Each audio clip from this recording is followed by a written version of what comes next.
एक जंगल में एक नागिन रहा करती थी जो अपनी नागमणि की सुरक्षा के लिए हमेशा उस जंगल के इर्द गिर्द ही रहा करती थी। उसी जंगल में एक गहरी सी गुफा में एक नागमणि रखी हुई थी। नागमणि बेहद ही ज़्यादा शक्तिशाली थी।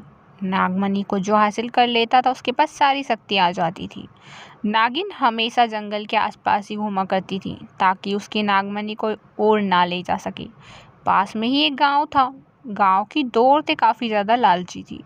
एक दिन दोनों औरतें आपस में बातें करती हैं। तुम्हें पता है, गांव के लोग नागमणि के बारे में काफ़ी ज़्यादा बातें करते हैं। मेरा तो मन कर रहा है क्यों ना हम दोनों ही उस नागमणि को हासिल कर लें। हाँ, अगर नागमणि को हासिल कर लेंगे तो हमारे पास तो सारी शक्ति आ जाएगी, मजदूरी करने की भी ज़रूरत नहीं पड़ेगी, और तो और खाना पीना ऐशो आराम सब हो जाएगा। हाँ, बात तो सही कह रही है तू।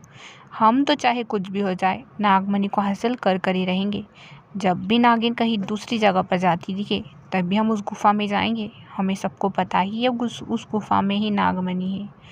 एक दिन दोनों औरतें जैसे ही नागिन गुफा से बाहर जाती है तो दोनों औरतें जंगल में गुफा के पास चली जाती है।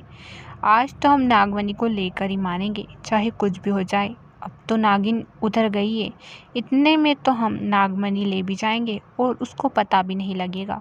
हमारे गांव में वैसे भी नागिन आती कब है। हाँ, ये बात तो तूने सही कही। चल जल्दी से अब नागमणि भी देख लेते हैं, वरना नागिन आ गई तो फिर ये भी धरा का धरा रह जाएगा। हाँ, ये तो तू सही कह रही है। जल्दी से नागमणि हासिल कर लेते हैं, फिर नागमणि लेकर फरार हो जाएंगे और ऐशो आराम की ज़िंदगी जिएंगे। दोनों औरतें नागमणि अपने गांव में ले आती है और नागमणि को अपने घर में रख लेती है।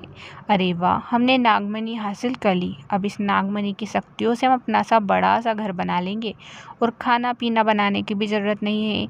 नागमणि खुद ही हमारा सारा काम कर देगी। क्यों बहन? हाँ, ये बात तो सही कह रही है तू कमला। मैं भी यही सोच रही थी। अब तो हमें काम करने की ही ज़रूरत नहीं पड़ेगी, है ना? चल अब जल्दी से हम हमारे लिए घर की मांग करते हैं। इधर जैसे ही नागिन को पता लगता है, हे भगवान, मेरी नागमणि कहाँ है और किसने मेरी नागमणि ली? मुझे पता है यहाँ पर कोई आया था, मैं उसको छोड़ूंगी नहीं, चाहे वहाँ कोई भी हो। नागमणि गांव में आ चुकी थी। वो थोड़े ही दिनों में नागमणि की शक्तियों से एक बड़ा सा घर भी बन चुका था। अरे वाह, आज तो मैंने नागमणि की शक्तियाँ देख ली। देख, एक ही झटके में हमारा घर भी तैयार हो गया। अब तो हमसे कोई भी नागमणि हासिल नहीं कर पाएगा क्योंकि हम नागमणि को छुपा कर रखेंगे। हाँ, तू सही कह रही है कमला।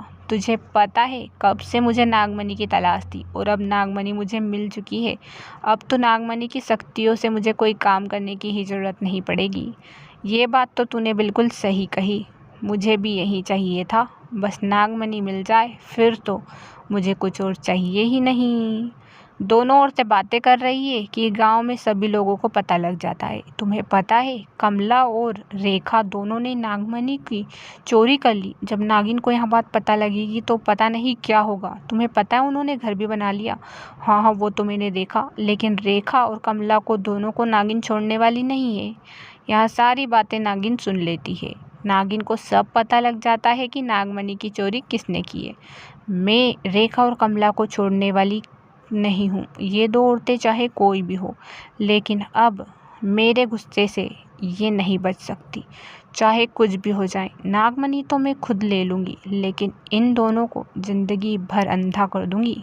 दोनों कभी भी नहीं देख पाएगी। इधर नागिन कमला और रेखा के घर पहुंच जाती है। यहाँ पर तो कोई भी नज़र नहीं आ रहा, ना ही मेरी नागमणि है। आखिर यहाँ दोनों गई कहाँ? मुझे पता लगाना ही होगा। नागिन सारे घर में दोनों को ढूंढने लगती है, तभी उसे कमला दिखाई देती है। कमला की आंखों से कुछ दिखाई नहीं दे रहा था।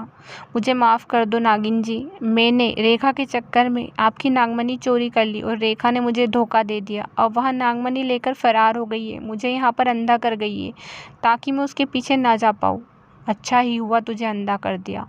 तू उसके कहने पे लगी, चाहे कुछ भी किया, तूने नागमणि की चोरी की, अब तुम कभी भी नहीं देख पाओगी। दोनों ने लालच के चक्कर में मेरी नागमणि जो चोरी की थी। नागिन रेखा को हर जगह ढूंढने लगती है।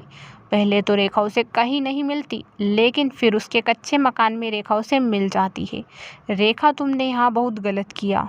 अब मेरे गुस्से से तुम नहीं बच सकती।